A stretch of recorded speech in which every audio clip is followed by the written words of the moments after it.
दोस्तों, आज की कहानी है। एक तरफ पति अपनी पत्नी की तारीफ करता तो दूसरी तरफ अपने गर्लफ्रेंड के बारे में सोचता। कहानी पसंद आए तो वीडियो को लाइक और सब्सक्राइब जरूर करना। मनीष अपनी पत्नी मीना के साथ बरामदे में बैठा शाम की चाय की चुस्कियां ले रहा था। दफ्तर में बीते दिन के कुछ रोचक पल मीना को सुना रहा था।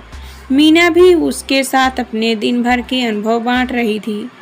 अरेंज मैरिज और नई नई गृहस्थी के अनुभव। बहुत कुछ था दोनों के बीच साझा करने को। वाह, एक तो तुम्हारे हाथ के बने समोसे और भी एयर फ्रायर में स्वाद भी और सेहत भी। एक अच्छी पत्नी का फर्ज तुम बढ़िया ढंग से निभा रही हो। मनीष के कथन पर मीना शर्माते हुए हंसी ही थी कि तभी मनीष का दोस्त गोपाल आ गया। आओ गोपाल बैठो। मीना, एक कप चाय गोपाल के लिए भी हो जाए। मनीष के कहते ही मीना फुर्ती से रसोई की ओर चल दी। क्या दोस्त, मेरे आते ही भाभी को भगा दिया? खैर, अच्छा किया। आज मैं तुझे एक समाचार देने आया हूँ। तेरी प्रिया अपनी माँ के घर वापस आ गई है। मुझे आज बाजार में मिली थी। मैंने जैसे ही तेरे बारे में खबर दी तो वह तेरा फ़ोन नंबर मांगने लगी। कहने लगी उसका फ़ोन चोरी हो गया था, इसलिए तेरा नंबर खो गया। आगे गोपाल ने क्या कहा वह मनीष को सुनाई नहीं दिया। वह तो प्रिया का नाम सुनते ही अतीत की गहरी खाई में गिरता चला गया। 6 माह पहले तक इस नाम के इर्द गिर्द ही उसका पूरा जीवन सिमटा था। उसकी प्रिया, उसकी जान, उसका प्यार। कमल की पार्टी में प्रिया अलग ही चमक रही थी। कौन था ऐसा पार्टी में जिसकी नज़र उस पर न पड़ी हो? मनीष अपने शर्मीले स्वभाव के कारण बस दूर से ही उसे निहार कर खुश था। पर पार्टी के बाद जब पता चला कि प्रिया का घर मनीष के रास्ते में आता है तो उसे घर छोड़ने का काम उसने साहस स्वीकार लिया। प्रिया की आंखों और मुस्कुराहट में भी तो कुछ महसूस किया था उसने। रास्ते में पता चला कि प्रिया कॉलेज में पढ़ती है। मनीष कॉलेज की पढ़ाई के बाद प्रशासनिक सेवा की परीक्षा की तैयारी कर रहा था। तब तो तुम बहुत मेधावी होंगे। मुझे जो समझ ना आए करे उसे क्या तुमसे समझने आ जाया करूं? जब तुम्हारा मन करे। मनीष ने बिना देर किए कहा। आखिर अंधा क्या चाहे दो आंखें। मनीष अपने माता पिता की इकलौती संतान थी। उसके पिताजी नौकरी के सिलसिले में अक्सर दौरे पर रहते थे और माँ इतनी सीधी थी कि प्रिया का घंटों मनीष के कमरे में रहना उन्हें जरा भी नहीं करता था। प्रिया के घर जाने में मनीष को किसी बहाने की जरूरत न थी। प्रिया की माँ अक्सर घर से बाहर रहती थी। पति से उनका तलाक हो चुका था। धीरे धीरे मनीष और प्रिया के संबंधों में प्रगाढ़ता आने लगी। कुछ दोष उम्र का भी था। कच्ची उम्र, सतरंगी सपने। बिना आई लव यू कहे भी दोनों एक दूसरे को अपने दिल का हाल सुनाने में समझ थे। दोनों को एक दूसरे का साथ बहुत भाता। जब साथ न होते तब व्हाट्सएप पर हर पल की खबर रहती। प्रिया मनीष की हर बात में अपनी हाँ मिलाती। मनीष उसे नित्य नए कपड़े, नेल पॉलिश, लिपस्टिक, परफ्यूम इत्यादि देता रहता। यहाँ तक कि प्रिया की ऑनलाइन शॉपिंग के लिए उसे क्रेडिट कार्ड भी मनीष ने ही दिया था। इसके बदले में प्रिया ने मनीष की हर कमी को पूरा कर दिया था। उसने कभी मनीष को स्वयं को हाथ लगाने से नहीं रोका था। शायद मनीष का शर्मीला स्वभाव उसे आगे बढ़ने की स्वीकृति नहीं देता। यदि प्रिया ने उसे दोपहर अपने अकेले घर में स्वयं को मनीष को न सौंप दिया होता, उस अनुभव के बाद मनीष का मन प्रिया के बिना कहीं लगता ही नहीं था। दोनों एक दूसरे के घर कमरे में एकांत तलाशते, एक दूसरे के बिना स्वयं को अकेला पाते। प्रिया, मैं तुम्हारे बिना नहीं जी सकता। तुम्हारे मेरी जिंदगी में आने से पहले मेरा जीवन कितना सूना था। तुमने उसमें रंग और रोशनी भर दी। मनीष प्रिया के प्रेम की लहर में बह जाता। जीना हराम कर रखा है मेरी इन आँखों ने। खुली हो तो तलाश तेरी और बंद हो तो ख्वाब तेरे। इस प्रेम का असर मनीष के निजी जिंदगी में तो हो ही रहा था। उसकी पढ़ाई पर भी पड़ने लगा था।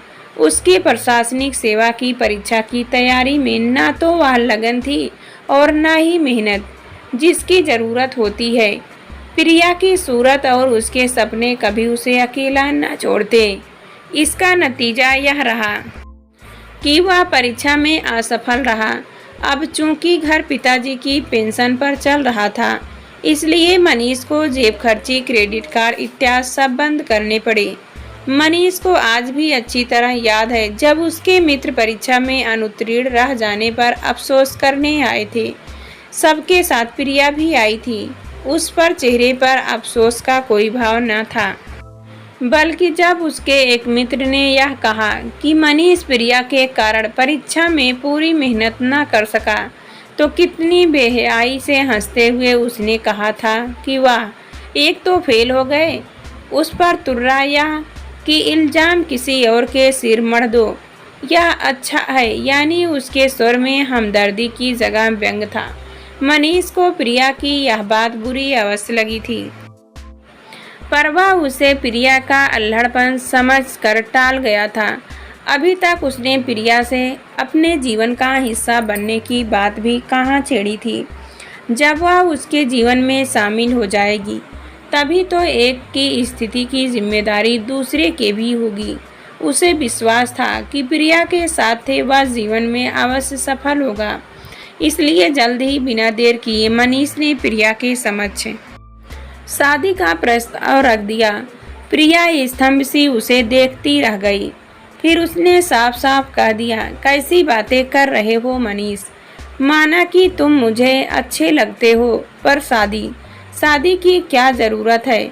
मैं तो तुम्हारी ही हूँ। पर प्रिया, ऐसे कब तक चलेगा? मेरे माता पिता मेरी शादी की सोचेंगे, और आखिर तुम्हारी माँ भी कब तक इंतज़ार करेगी? उन्हें भी तो तुम्हारी शादी की चिंता होगी।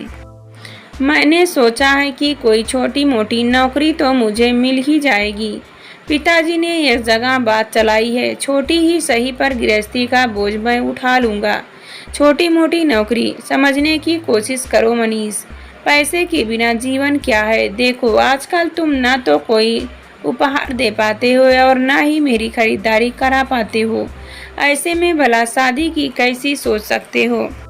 वैसे भी शादी का मतलब है खाना पकाना, घर संभालना, बच्चे पैदा करना और फिर उनका पालन पोषण और भविष्य की चिंता में घुलते रहना।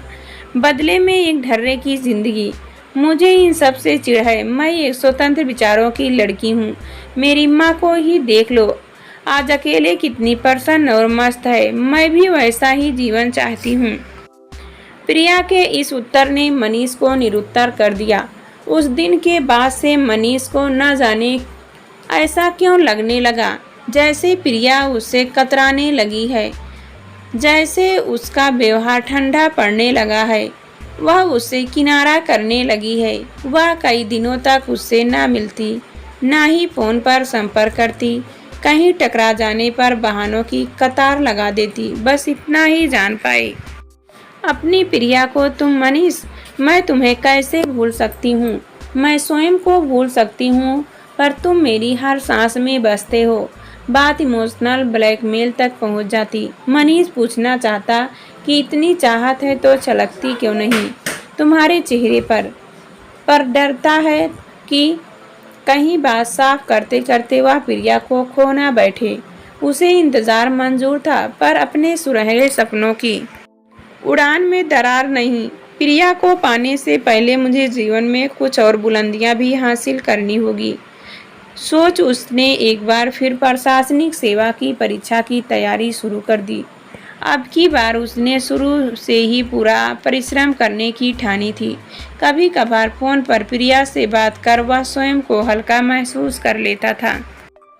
फिर एक दिन प्रिया ने बताया, मैं अपने मामा के घर जा रही हूँ। तुम यूँ टेंशन हो रहे हो जैसे मेरी शादी हो रही है। तुम क्या समझते हो मैं तुम्हारे बिना खुश रह सकूंगी?